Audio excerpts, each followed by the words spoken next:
ஒரு 10 அமைச்சர்கள் வந்து சிறை செல்வார்கள் அப்படின்னு சொல்லப்படுது. நம்ம அப்பயே சொன்ன மக்கள், அதாவது பிஜேபி இங்கே பாண்டிச்சேரியில் கால் ஊன்றிய பிறகு தமிழ்நாட்டில் கால் ஊன்றதுக்கு நிச்சயமாக அவங்க ஸ்டெப் எடுத்து வைப்பாங்க. அதில் வந்து இடையூறாக தடையாக இருக்கக்கூடிய ஒரே கட்சி திமுக மட்டும்தான். ஸோ திமுக மற்றும் திமுக அலையன்ஸ் கட்சிகளை அவர்கள் உடைத்து எறிவதற்கு ஒர்க் பண்ணுவாங்கன்னு நம்ம சொல்லியிருந்தோம். அதற்கேற்றாற் போல இங்கே 10 அமைச்சர்கள் மீது ஊழல் குற்றச்சாட்டுகள் வந்து வரப்போகுது.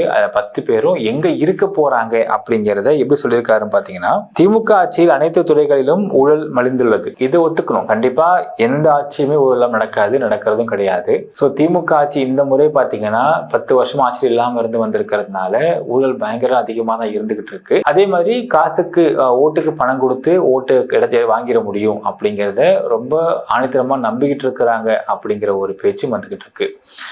அடுத்தது, நகராட்சி நிர்வாகத்துறை ஊழல் குறித்து அமலாக்கத்துறை கடிதம் எழுதியுள்ளது. அதில் முதலாவதாக ஒருவர் சிறை செல்ல போகிறார். சட்டசபை தேர்தலுக்கு முன் அடுத்த 100 நாட்கள்ல, இந்த கெடு வேற சொல்றார் இபிஎஸ் அவர்கள், அடுத்த 100 நாட்களுக்குள்ள ஒரு 10 அமைச்சர்கள் வந்து சிறை செல்வார்கள் அப்படிங்கறதையும் கெடுவா சொல்றாரு. 100 நாட்கள்ல திமுக அமைச்சர்கள் பத்திரமான இடத்துக்கு போவர். அடுத்தது, முன்னாள் அமைச்சர் பொன்முடி, ஏன்னா அவர் மீது ஆல்ரெடி இந்த கேஸ் வந்து ஒன்று கன்விக்ஷன் ஆகி அதுக்கப்புறம் ஸ்டே ஆர்டர் போட்டு இப்போ அதுக்கான ஒரு அப்பீல் போயிட்டு இருக்கு மக்களே. அதில் டெஃபினட்டாக கன்விக்ஷன் ஆகுன்ற மாதிரி தான் எதிர்பார்க்கப்படுது.